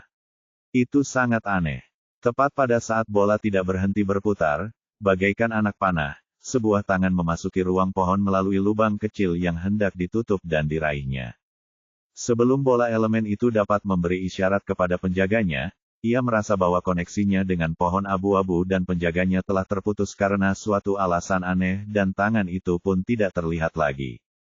Makhluk itu masih mengambang dengan damai dalam kegelapan seperti biasanya, tetapi tempat ini bahkan lebih gelap daripada ruang pohon. Makhluk itu terus mencoba menghubungi penjaga tetapi tidak ada yang berhasil. Makhluk itu mencoba melepaskan kabut putihnya lagi tetapi tidak berhasil juga, seolah-olah ia telah terperangkap dalam sangkar terisolasi di mana ia tidak bisa melakukan apapun selain tetap tinggal dan menunggu pembantaian itu datang. Es akhirnya berhasil tepat waktu dan sebelum celah pohon tertutup sepenuhnya, ia mengabaikan kehati-hatian dan meraih bola elemen itu. Saat ia menyentuhnya dengan pikiran, ia mengirimkannya ke dalam ruang pencurinya. Es akhirnya berterima kasih atas keputusannya untuk membuka ruang penyimpanan hidup sebelumnya. Jika dia tidak memiliki ruang ini, dia tidak dapat menyimpan bola ini di harta karun ruang penyimpanan biasa. Karena memiliki kesadaran, ia dianggap sebagai makhluk hidup. Setelah mengirimnya ke dalam ruang pencurinya dia akhirnya rileks, dia tahu bahwa bola kecil itu tidak dapat berbuat apa-apa setelah dia mengirimnya ke dalam ruang pencurinya karena sistemnya terlalu kuat sehingga bola kecil ini ditakdirkan untuk menjadi batu loncatannya. Sistem telah mendeteksi bola elemen cahaya di ruang pencuri tuan rumah. Semua persyaratan telah terpenuhi. Apakah ingin memulai proses penyerapannya ke dalam kekosongan gelap dan memulai hukuman guntur surgawi terhadap tubuh dan jiwa yang pertama? Suara dingin sistem terdengar di benak Es. Sesek. Namun sebelum Es dapat menjawab, sebuah lolongan melengking terdengar di area tersebut dan hampir mengubah jiwanya menjadi debu. Sang penjaga baru saja merasakan koneksinya dengan bola unsur terputus dan menggunakan serangan jarak jauh terkuatnya untuk mencari tahu penyebab hilangnya bola cahaya tersebut. Karena, jika elemental orb tersebut dikonsumsi atau dihancurkan, penjaga orb tersebut juga akan hilang. Itu seperti tali penyelamat bagi penjaga dan saat Anda memotong tali penyelamat itu, sama saja dengan mengambil nyawanya. Efek dari manik tak terlihat itu juga berakhir di saat ini, tetapi Es tidak dapat berbuat apa-apa karena jiwanya saat ini sedang gelisah karena ia begitu dekat dengan sang penjaga. Karena itu, pikirannya benar-benar kosong. Ia seperti bebek yang sedang duduk di sana. Inti jiwa kuning di dalam pikirannya merasakan bahaya besar dan mulai berputar sendiri. Ia melepaskan sejumlah besar ki jiwa berwarna kuning. Ki jiwa beredar di dalam tubuhnya dan ia akhirnya mulai sadar kembali. Hal pertama yang dilihatnya adalah cakar abu-abu yang mengarah langsung ke kepalanya. Jika cakar itu mengenai kepalanya akan meledak seperti semangka. Es ditemukan oleh penjaga saat efek manik tak terlihatnya hilang. Es bahkan tidak punya waktu untuk mengaktifkan skillnya. Dengan sebuah pikiran, sebuah perisai perak muncul di antara kepalanya dan cakar yang datang. Ledakan dampaknya menyebabkan riak-riak di udara dan es terlempar seperti layang-layang yang putus dan menghantam pohon abu-abu. Perisai peraknya hancur berkeping-keping. Itu adalah harta karun bintang 3. Di sisi lain, Es juga tidak dalam kondisi optimal. PPPI, Es mengumpulkan banyak darah hingga membentuk kumpulan kecil di tanah yang berisi campuran giginya. Wajahnya hampir tidak dapat dikenali karena serangan itu hampir menghancurkan kepalanya. Kalau saja bukan karena efek ruang milik pencuri itu dan dia bisa memanggil senjata yang melingkari tubuhnya dengan satu kaki, dia pasti sudah mati sekarang. Perisai perak itu telah menahan hampir 90% serangan untuknya. Bab 67. Es tidak sempat memeriksa kondisinya karena penjaga itu sedang bersiap untuk serangan lain dan melihat penampakan kali ini benda itu akan menggunakan ki elemennya. Es segera mengeluarkan pedang gandanya dan dengan susah payah, ia berdiri tegak. Karena kerusakan juga terjadi pada jiwa, ia tidak dalam kondisi yang tepat untuk menghadapi ahli alam Ki Foundation, apalagi monster seperti itu. Tetapi dia tidak akan menyerah tanpa perlawanan meskipun itu berarti menghadapi monster ini. Namun, Es memiliki pikiran aneh saat ini, benda ini tidak punya mulut, lalu bagaimana dia bisa berteriak? Dan bagaimana teriakan bisa membuat jiwaku bergetar hebat. S sangat bingung tentang hal ini karena meskipun ia dekat dengan penjaga, hal ini seharusnya tidak mempengaruhi jiwa. Jadi mengapa ia menerima kerusakan langsung pada kode sandi? Kalau saja alarmnya tidak berada pada level yang sama dengan seorang yang bermitra dengan alam pembangun fondasi, dia pasti masih dalam kondisi kosong dan sudah lama meninggal. Mungkinkah benda ini adalah pengguna Soul Key sepertiku? Sebuah pikiran menakutkan muncul dalam ingatan. S belum pernah bertemu dengan tetangganya atau iblis jiwa yang menggunakan Soul Key, jadi dia tidak tahu bagaimana seorang temannya bertarung atau metode serangan mereka. Namun, jika konjungsinya benar, maka dia berada dalam bahaya yang lebih besar saat ini. Karena dia tidak tahu bagaimana cara bertahan melawan seorang yang cerdas jiwa dan dari kelihatannya menyamar gelapnya juga tidak dapat menyalakan ki jiwa. Karena jika gelap benar-benar dapat menyerap ki jiwa, inti angin kuningnya tidak perlu bereaksi sendiri.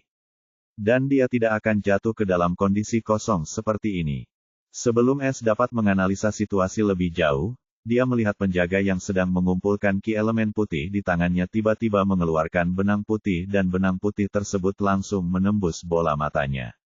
Saat itu terjadi, seluruh ruang pikiran S terguncang dan kali ini di inti angin kuningnya muncul retakan kecil. Ruang pikiran hampir terbelah dua. Kalau bukan karena inti anginnya, dia pasti sudah mati karena serangan yang tidak dikenal dan tiba-tiba ini. S, Mind Space, sebenarnya adalah True Soul miliknya. Hanya saja karena efek khusus Heaven's Tealer, jiwa telah berubah menjadi Mind Space yang dapat menampung Soul Key dan inti jiwa dari teknik jiwa angin hitam. Jadi, kerusakan yang baru saja dideritanya ditujukan pada jiwa sejatinya, dan untuk melindunginya, inti angin kuning langsung menerima serangan terhadap jiwa sejatinya. Begitulah cara dia berhasil bertahan dari serangan ganas ini. Inilah keajaiban sejati dari teknik jiwa angin hitam.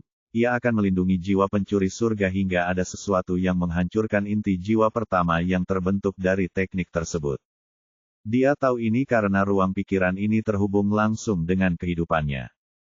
Karena tubuhnya mengandung ki surgawi, seperti ini ruang pikirannya mengandung ki jiwa.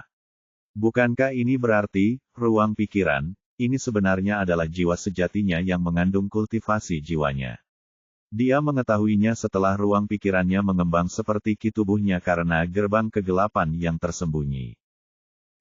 Dia memuntahkan lebih banyak darah dan sekarang matanya hampir tidak bisa terbuka lagi. Wajahnya berlumuran darah dan hidungnya hampir putus. Ini jelas-jelas serangan jiwa. S menilai dengan lemah.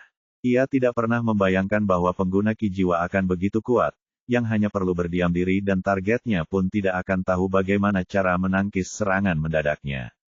S tidak tahu bahwa elemen cahaya memiliki hubungan alami dengan ki jiwa dan pengguna elemen cahaya meskipun mereka tidak berkultivasi dalam jiwa, ki cahaya mereka memiliki kemampuan alami untuk melukai jiwa. Namun, itu tidak seseram kultivator jiwa sejati. Namun, itu masih dapat menentukan jalannya pertempuran mematikan antara kultivator. Biasanya, para kultivator elemen cahaya sangat langka dan mereka semua diperlakukan seperti permata bahkan di sekte kuno. Karena seorang kultivator elemen biasa sulit untuk dibina menjadi kultivator jiwa, namun pengguna elemen cahaya mudah dibina menjadi kultivator jiwa. Soul cultivator diperlakukan seperti permata karena mereka tidak dapat diprediksi dan mereka dapat menyerang siapa saja dari jarak jauh dan bahkan jika mereka tidak cukup kuat, mereka dapat dengan mudah membuat celah hanya dengan menyerang seseorang yang sedang dalam pertarungan hidup dan mati. Itulah sebabnya jika suatu kekuatan berhasil membina seorang pengolah jiwa yang kuat, mereka dapat dengan mudah membalikkan keadaan pertempuran penting. Selain itu, pengolah jiwa memiliki lebih banyak kemampuan. Tetapi mereka memiliki kelemahan yang jelas yaitu tubuh mereka yang lemah karena semakin mereka mengolah jiwa mereka, tubuh mereka akan tetap sama dan hanya mengalami kemajuan seperti semut. Tubuh kultivator jiwa alam sungai Ki akan sekuat kultivator gerbang pertama alam gerbang Ki.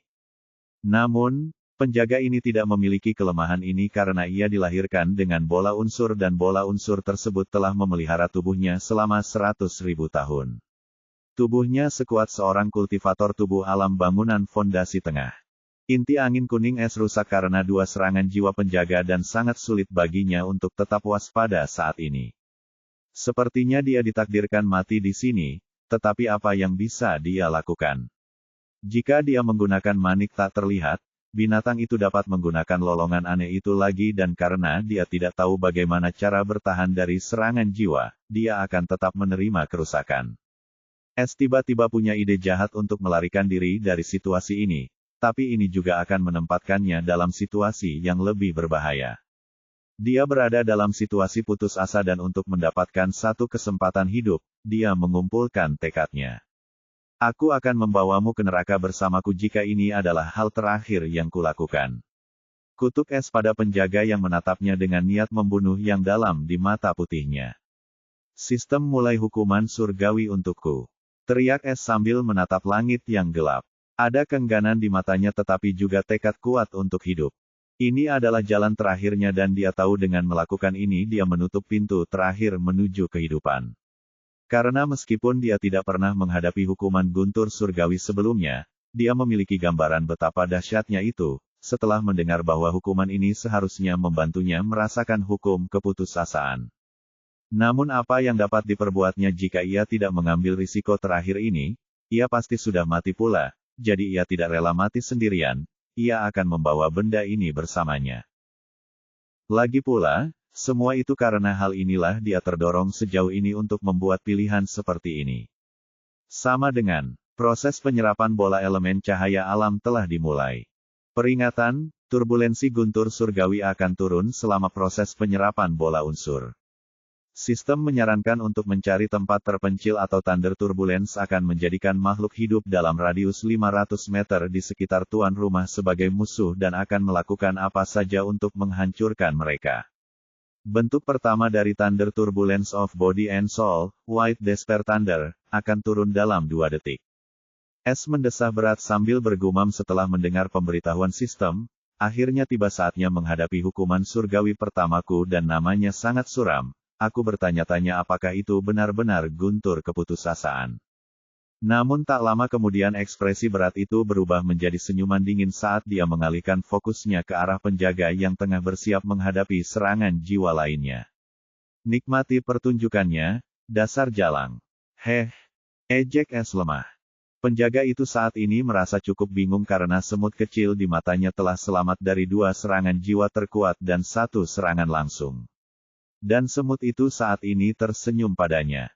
Hal ini sangat membuatnya marah dan hendak menyerang lagi ketika merasakan perubahan ekstrim di atmosfer. Para penjaga sangat peka terhadap perubahan elemen di sekitar mereka dan itulah cara mereka menemukan penyusup yang ingin mengambil bola-bola itu. Jadi, perubahan tiba-tiba dalam elemen gelap ini menyebabkan penjaga itu berhenti karena ia bisa merasakan perubahan ini sangat berbahaya. Namun sebelum ia dapat mengetahui apa yang telah terjadi, sang penjaga merasa nyawanya mulai menjauh dari tubuhnya yang besar. Ia segera tahu bahwa semut itu entah bagaimana telah mulai menyerap bola unsur tersebut. Ia tidak punya waktu untuk menemukan bahaya yang tersembunyi karena jika penyerapan bola itu selesai, ia akan mati juga.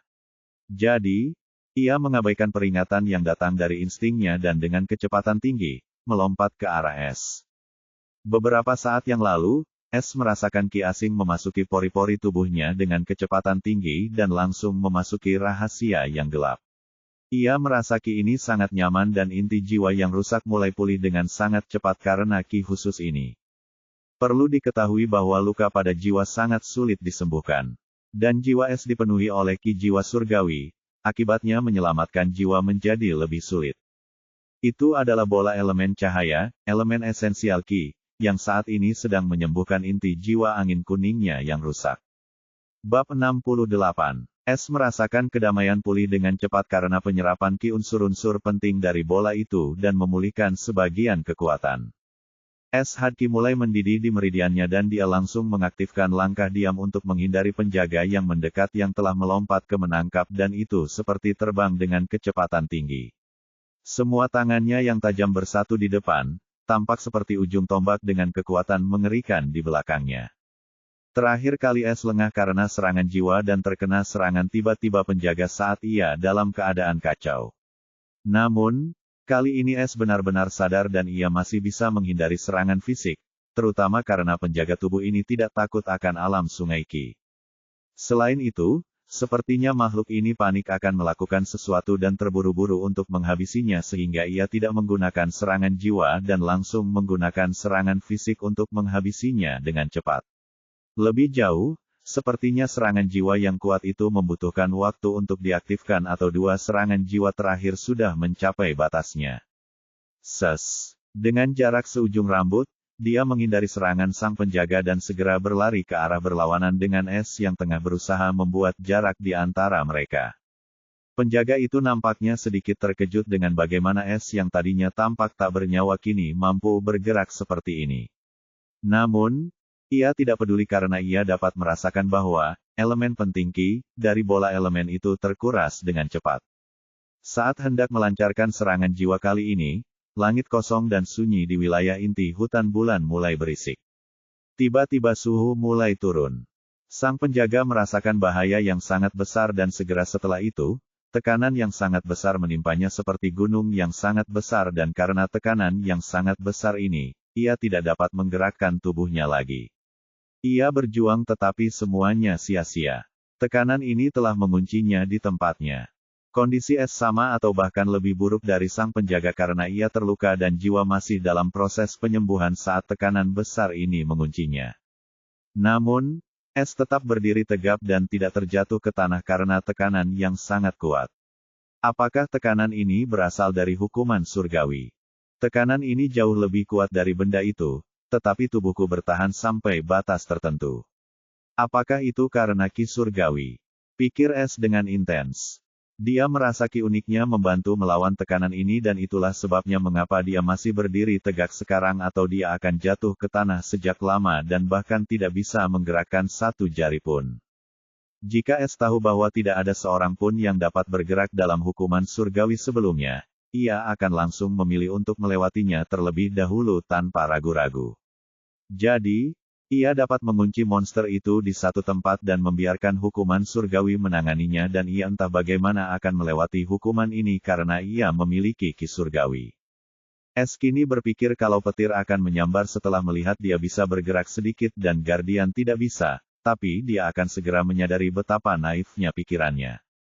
Tiba-tiba, langit gelap di wilayah inti tampak nyata tetapi tidak ada bintang dan bulan. Orang dapat mengatakan itu tidak nyata dan merupakan semacam fenomena alam. Retak.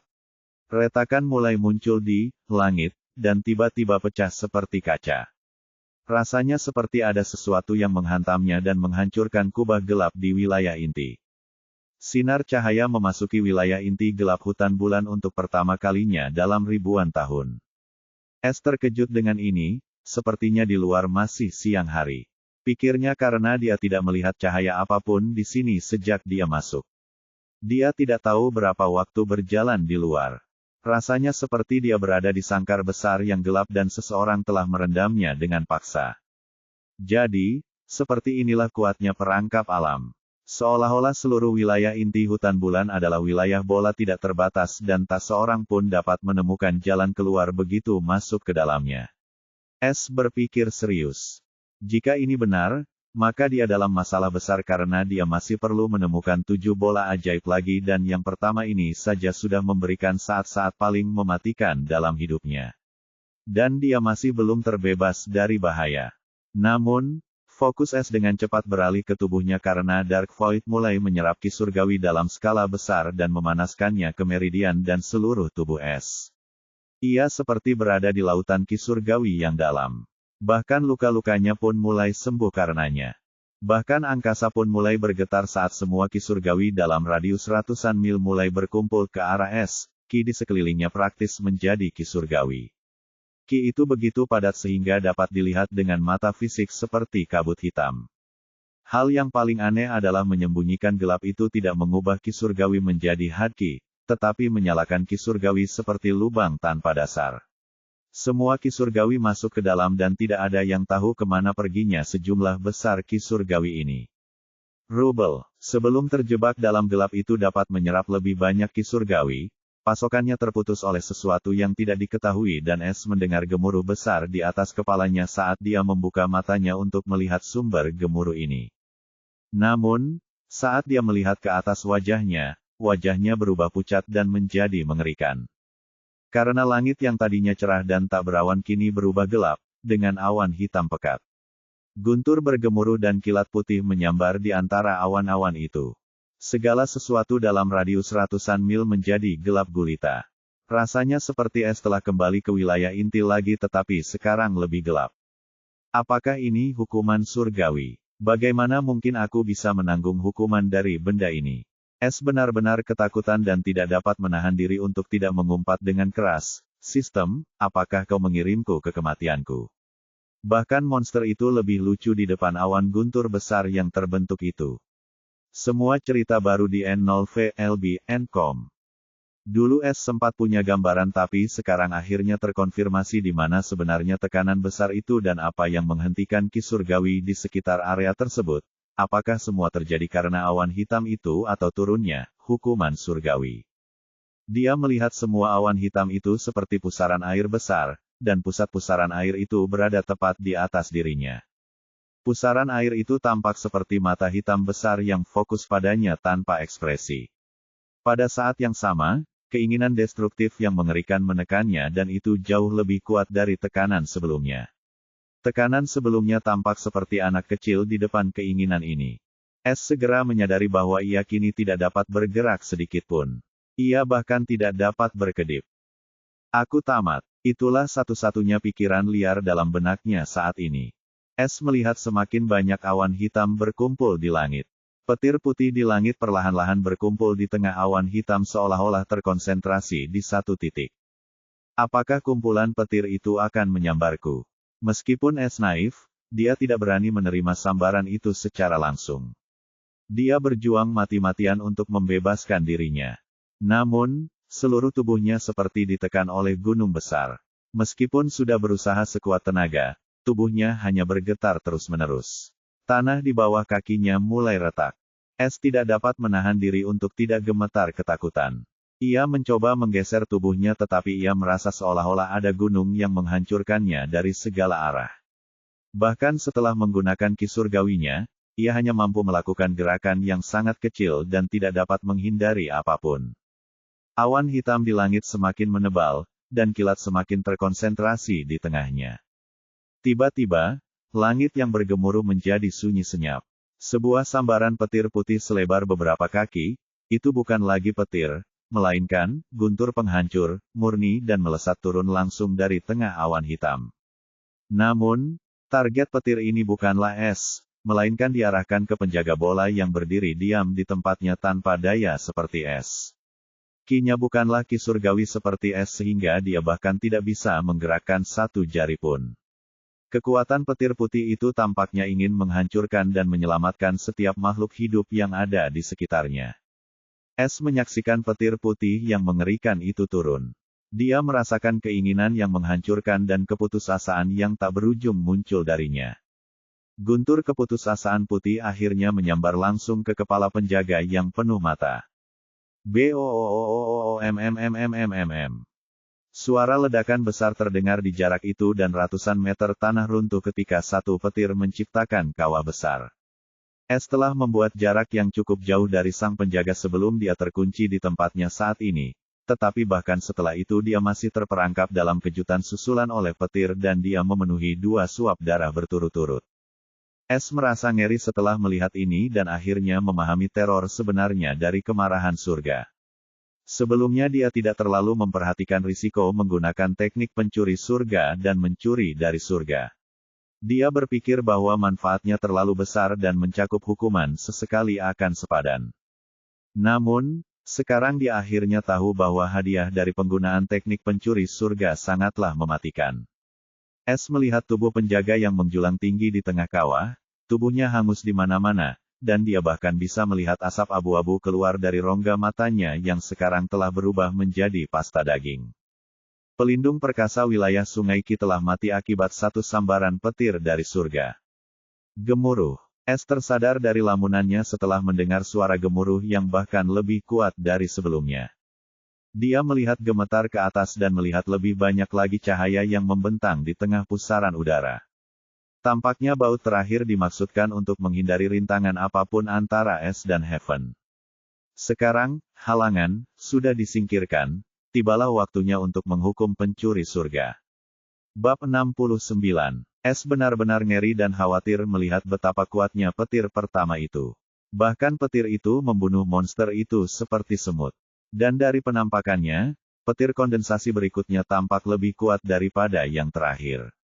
Jika aku tahu ini akan terjadi, aku akan membuat semacam persiapan atau mencari harta karun yang dapat menangkal guntur. Yah, meskipun aku tahu harta karun yang dapat menangkal hukuman surgawi tidak mudah ditemukan. S berpikir getir. S segera menenangkan diri karena sekarang bukan saatnya untuk menyesali kesalahan masa lalunya. Dia harus berhasil dalam ujian mematikan ini. Awan hitam itu bahkan lebih terang di bagian tengah dibandingkan terakhir kali dan siap menghancurkan S dengan seluruh kekuatannya. S segera berteriak dalam benaknya, sistem berikan aku 5. Tidak, 10 pil penyembuhan dasar dan 10 pil pemulihan ki dasar sekarang. Sama dengan pil penyembuhan dasar, 25 TP untuk setiap pil. 10 pil sama dengan 250. Pil ki surgawi dasar, 10 TP untuk setiap pil. 10 pil sama dengan 100. Jumlah, 350 TP.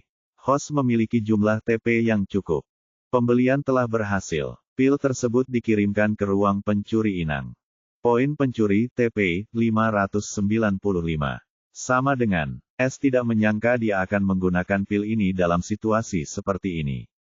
Dia jelas tahu bahwa pil sistem sama sekali tidak biasa, bahkan pil dasar ini lebih berharga daripada pil apapun di tanah tingkat tinggi. 1. Akan tetapi, S hanya dapat menggunakan pil sistem ini. Pil biasa hanya dapat memberinya EXP atau SP dan tidak memiliki efek lain padanya. Yang lebih penting, kecuali pil pencuri surga, pil lain tidak memiliki batasan jumlah.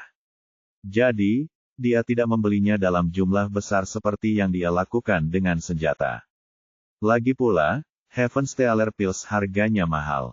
S merasa dia tidak membutuhkannya saat ini jadi dia menyimpannya untuk waktu yang tepat karena keterbatasannya.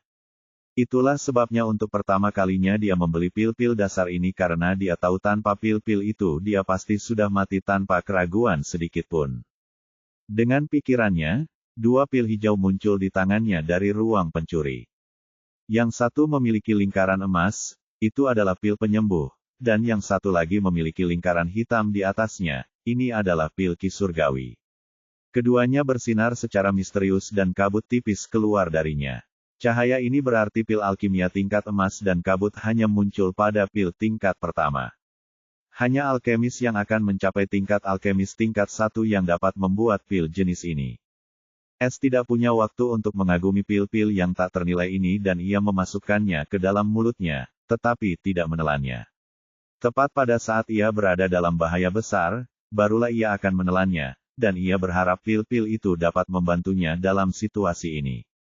Setelah melakukan ini dia melihat ke atas dan guntur akan menyambar sebentar lagi. S masih tidak merasa yakin, jadi dia mengeluarkan semua senjata di ruang pencurinya. Senjata-senjata itu tidak digunakannya dan dia berpikir untuk membuangnya setelah dia mencapai level yang lebih tinggi.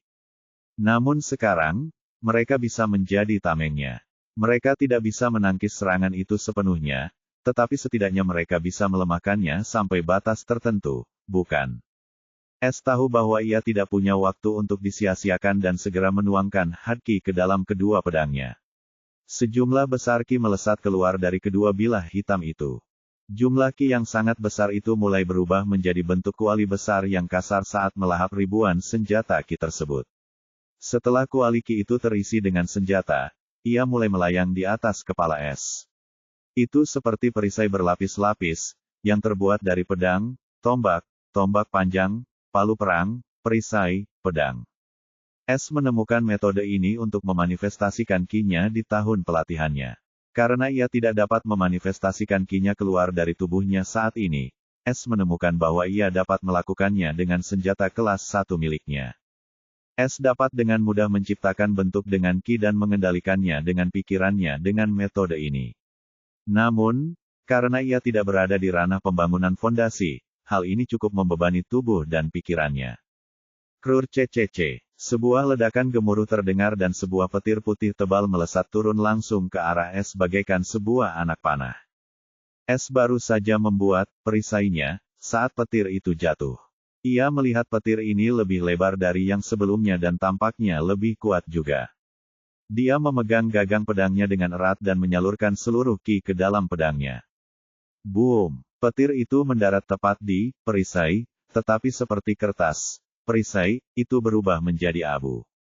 Mungkin ada lebih dari 1000 senjata bintang 2 dan ratusan senjata bintang 3 di dalam kuali itu dan bahkan beberapa senjata bintang 4. Es telah menaruh semua kekayaan persenjataannya ke dalam perisai ini dan itu berubah menjadi abu seolah-olah tidak ada apa-apanya. Hati es pasti akan berdarah jika dia tidak bertindak sekarang juga. Karena perisai itu rusak atau berubah menjadi abu. Target berikutnya dari guntur keputusasaan putih itu jelas es. Cechi. Kali ini, pedang gandanya beradu dengan petir itu, tetapi setelah beberapa waktu es tidak dapat menahan tekanan besar dan kekuatan penghancur dari petir putih yang putus asa itu. Petir itu berhasil menghancurkan pertahanan terakhirnya dan mendarat di dadanya. Hal itu mulai menimbulkan malapetaka di tubuh es. Es merasa seperti berada di neraka saat itu juga. Seluruh tubuh dan organnya terbakar dari dalam keluar dan yang dapat ia rasakan hanyalah rasa sakit yang menusuk dan keputusasaan, tidak ada yang lain. Kurasa ini sudah berakhir. Itulah yang ada dalam pikirannya sebelum akhirnya dia menyerah. Pada saat es kehilangan semua harapan untuk hidup, kegelapan yang berhenti menghancurkan ki peringatan karena hukuman surga bangkit dan mulai beroperasi lagi dan kali ini sasaran yang memperluasnya adalah guntur menghancurkan putih. Es merasakan sakit yang mengerikan itu mulai berkurang sedikit demi sedikit dan dia mulai sadar kembali. Namun kondisinya tidak begitu baik. Ia segera mengambil 2 pil lagi dari ruang pencurinya dan menelannya. 2 pil terakhir telah digunakan dan tanpa pil-pil itu dan tersembunyi yang gelap, ia pasti sudah mati sekarang. Setelah sadar kembali, Es melihat tubuhnya hangus di mana-mana, dan dia bahkan bisa mencium bau dagingnya sendiri yang terpanggang. Dia tidak mampu melepaskan diri sedikitpun dari sambaran petir itu. Dia pada dasarnya tidak berdaya. Hal ini membuatnya merasa sangat putus asa. Di hadapan petir itu, ia merasa bahwa dirinya sama sekali tidak berarti. Es tidak berlama-lama karena dia bisa merasakan kegelapan itu telah berhenti lagi. Bagaimanapun, tampaknya guntur kehancuran putih telah berakhir. Namun dia masih belum mendapatkan haki. Jika bukan karena pil ki surgawi, dia pasti sudah kehabisan ki sejak lama. Kenapa sih kok nggak bisa berfungsi seperti biasa? Dan bola elemental itu juga udah diserap ke dalamnya sekarang. Apa sih yang sistemnya lakuin? Es mengumpat dengan lemah. Dia merasa sangat kecewa sekarang karena sepertinya tidak ada yang berjalan dengan baik. Namun, kabar bahwa kegelapan dapat menyalakan petir itu sangat baik baginya. Namun, rasa sakit itu bukanlah sesuatu yang dapat bertahan lama. Saat dia sedang memikirkan situasi sulitnya, surga seolah merasakan bahwa sambaran petir sebelumnya tidak cukup untuk menghancurkan semut ini dan tidak memberi kesempatan sedikit pun bagi es untuk pulih. Dengan suara gemuruh, 2 petir putih turun kali ini. Es ingin mengutuk surga karena telah kejam dengan mengirimkan 2 anak panah kali ini. Namun, dia tidak punya waktu karena anak panah itu sudah mengenai dirinya. Kali ini Es tidak melakukan apa-apa dan petir itu menyambarnya. Bumim, Es merasa lebih buruk dari sebelumnya namun dia berkata jujur dan bertahan. Namun kali ini, ia merasakan perasaan putus asa yang lebih kuat dari sebelumnya. Seolah-olah ada keinginan aneh yang ingin membuatnya kehilangan keinginannya untuk berjuang dan menyerahkan diri ke surga.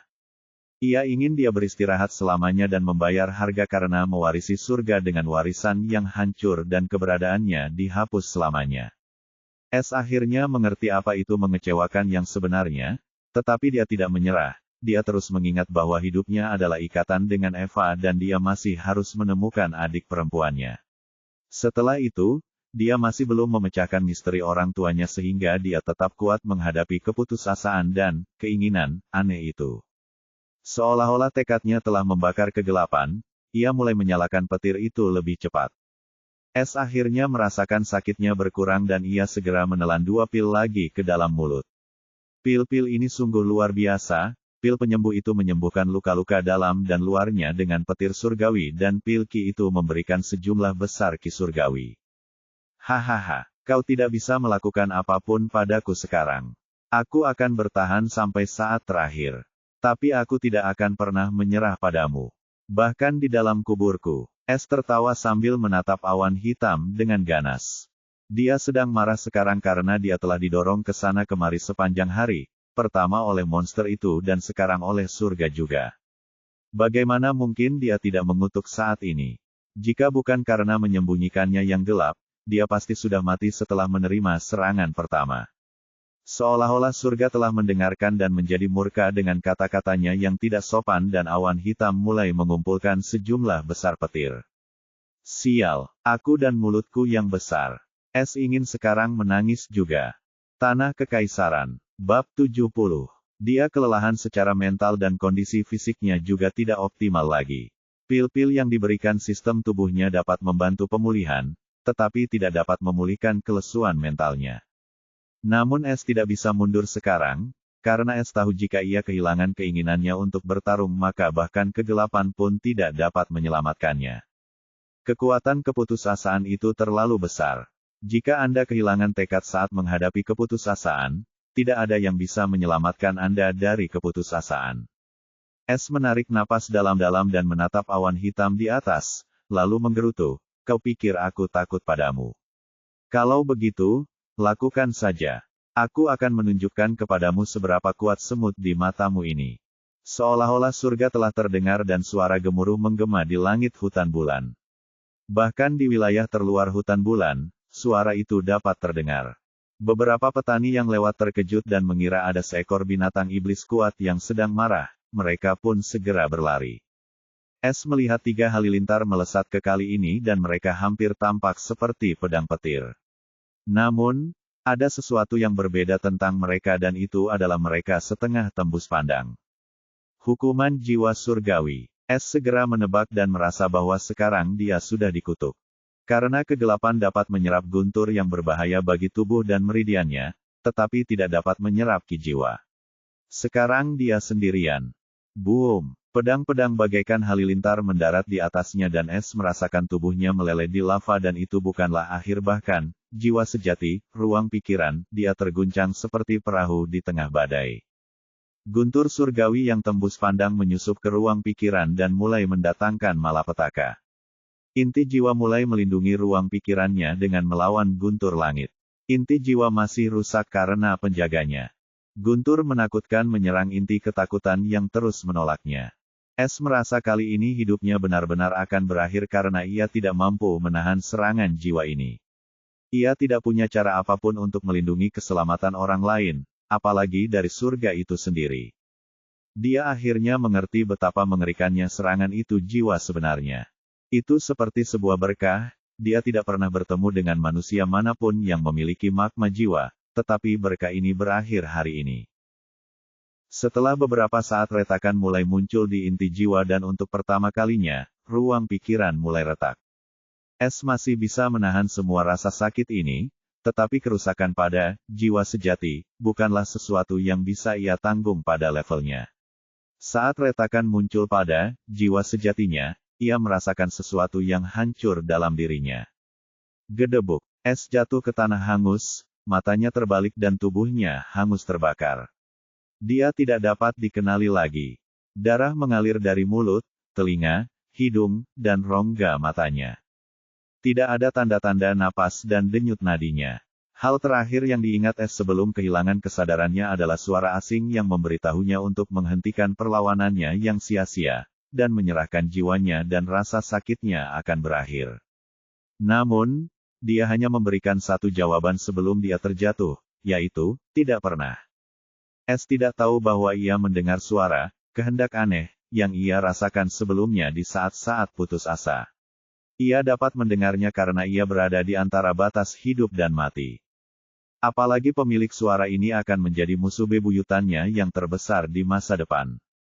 Setelah Es jatuh ke tanah tak bernyawa, Awan hitam itu mulai berhamburan dan beberapa saat kemudian awan itu benar-benar lenyap dan langit cerah kembali seperti semula seolah tidak terjadi apa-apa.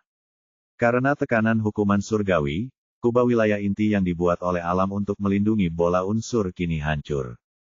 Tidak akan pernah bisa dikembalikan lagi karena bola unsur itu telah diambil oleh es. Namun, kabut itu tetap ada dan dalam 10 hingga 20 tahun kabut itu juga akan menghilang. Wilayah inti hutan bulan ini akan dikembalikan ke kondisi semula seperti sebelum bola unsur itu lahir. Tetapi kawah hitam itu akan tetap sama karena terbentuk oleh guntur surgawi, dan guntur hanya memiliki kekuatan penghancur, tidak akan ada kehidupan yang terbentuk di area ini. Setelah bertahun-tahun seseorang akan melihat kawah ini dan mengira bahwa ada binatang legendaris yang tinggal di sini dan sebuah legenda akan lahir. Hutan bulan kemudian akan dikenal sebagai daerah terlarang pertama di daratan kota.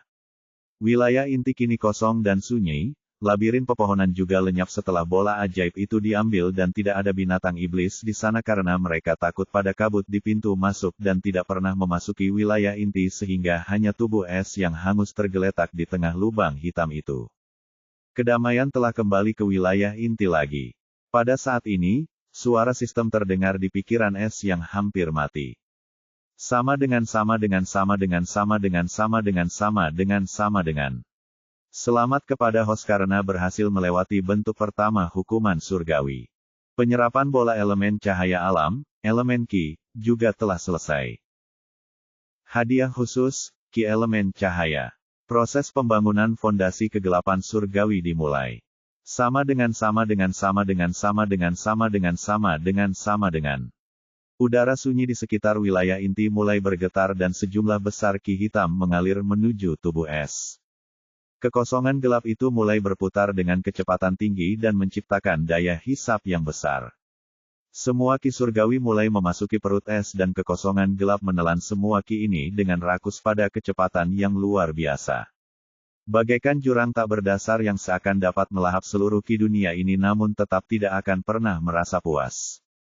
Tiba-tiba, bola retak muncul dari ruang milik pencuri es. Bola elemen itu sekarang tampak seperti kelereng yang akan hancur hanya dengan embusan angin. Bola itu tidak bersinar seperti sebelumnya. Bola ajaib itu melayang di dahi es dan tiba-tiba seperti ada kekuatan misterius yang memancarkan sedikit tekanan. Bola ajaib yang mengapung itu pecah menjadi jutaan partikel putih.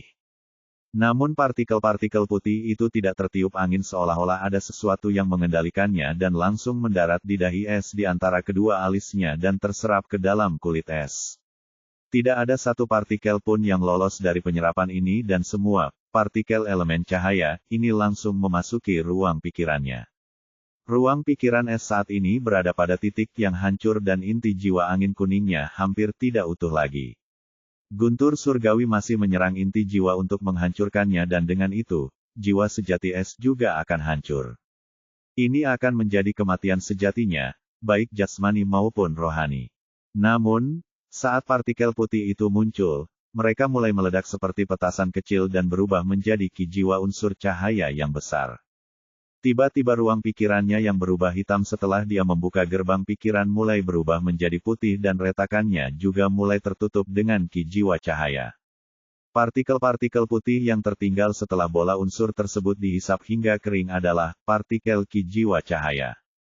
Awalnya partikel-partikel jiwa ini seharusnya tersebar di seluruh dunia dan salah satu partikel ini akan melahirkan bola elemen cahaya yang lain. Namun, sistem telah langsung mengirimkannya ke dalam ruang pikirannya.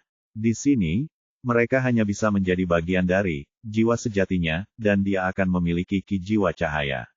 Artinya, bola elemen cahaya tidak akan pernah muncul di Golden Sky World setelah hari ini. Guntur putih putus asa, guntur surgawi, merasakan perubahan mendadak ini dan meninggalkan inti jiwa dan langsung menyerang partikel ki jiwa putih. Namun, partikel jiwa cahaya meledak begitu saja dan semua ki jiwa cahaya mulai menyatu dengan ruang pikirannya. Inti jiwa juga menerima ki jiwa yang ringan dan dengan cepat berubah menjadi bentuk lengkapnya sebelumnya. Namun, ukurannya bahkan lebih besar dari sebelumnya dan ada rona putih di sekitar inti kekuningannya. Ledakan partikel-partikel ini tidak melukai jiwa es. tetapi guntur surgawi mulai menyebar dan berubah menjadi partikel guntur dalam ledakan tersebut. Karena guntur surgawi tidak dapat mengisi ulang dirinya sendiri, maka ditakdirkan untuk menjadi suplemen bagi jiwa sejati es juga. Perlahan-lahan sisa-sisa guntur surgawi itu musnah dan bersama semua partikel putih, ia terserap ke dalam jiwa sejati es. Sebelumnya, ruang pikiran es berukuran 50 meter kubik, tetapi setelah menyatu dengan partikel jiwa cahaya, ruang pikiran itu kini menjadi 100 meter kubik dan inti angin kuningnya juga membesar dan lebih kokoh. Ruang pikiran juga berubah menjadi abu-abu dari sebelumnya yang berwarna hitam.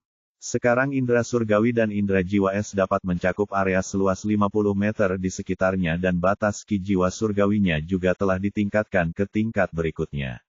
Namun yang terpenting, ia akan dapat menggunakan ki elemen cahaya. Es akan menyadari di masa depan betapa besarnya berkat satu ini.